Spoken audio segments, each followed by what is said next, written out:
In government वॾा सब्ज बाग ॾेखारिया तब्दीली तब्दीली नओं पाकिस्तान नओं पाकिस्तान नया पाकिस्तान। आवाज नहीं आ रही? आ जाएगी अभी आवाज। असांजे इमरान खान नओं पाकिस्तान कोन ठाहियो पर पुराणे जा बि टायर कढी छॾे जेको चए पियो मैं नारो नहीं दूंगा मैं नारो नहीं दूंगा जब तक मैं जिंदा हूँ आपको एनआरओ नहीं मिलने लगा। के ॿाहिरि मुल्क विया हलिया के काॾे विया हलिया के काॾे विया हलिया हे चए थो मैं नारो नहीं दूंगा को एनआरओ नहीं मिलने लगा। ऐं महांगाईअ जो तूफ़ान इंतिहाई ग़रीब अवाम जे मथां अची कड़कियो आहे त हाणे जेको मुशर्रफ जे लाइ आहे इहो बि अदालत जो फ़ैसिलो आहे इन मामले ते इमरान खान जी हुकूमत या ख़ुदि इमरान खान छो थो टंग अड़ाए ऐं चवे थो त इहे जज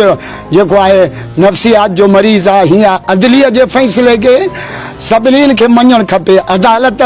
सभिनी खां आला आहे ऐं मुशर्रफ जे मामले खे फ़ौज सां न अटकायो वञे फ़ौज हिकिड़ो मुक़दस इदारो आहे पाकिस्तान जी चौकीदार आहे उन जूं वॾियूं क़ुर्बानियूं आहिनि हो रिटायर थी वियो पंहिंजा पैसा वठी वियो दुबई में वञी मार्केटूं ठाहियूं उन जो मामिलो अलॻि आहे जिन खे बि नेब घुराए थी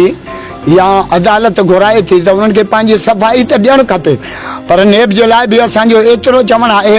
त इहे सियासी केस न हुजनि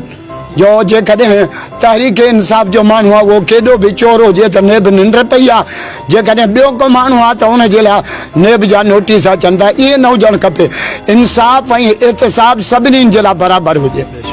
पाकिस्तान जो हेॾो अवाम निकितो मौलाना फज़ल रहमान सां गॾु निकितो ऐं असांजे मज़हबी जमातुनि ते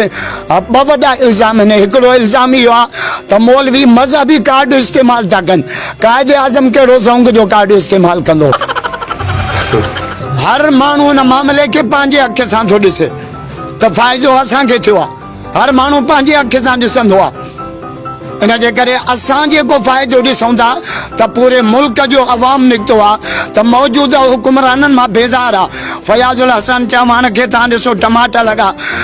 जेको आहे शेख रशीद जे गंज ते टमाटा किरिया गंज छॾाए वञी भॻो मां चयो मां हाणे जल दब ऐं मुशर्रफ जे मथां अदालत हेॾो फ़ैसिलो आंदो आहे त असांजे आज़ादी मार्च जा नताइज अचणु शुरू थी चुका आहिनि इंशाअल्लाह 1 जनवरी ते साल बि नओं हूंदो त वज़ीर आज़म बि नओं हूंदो। आवाज नहीं आ रही?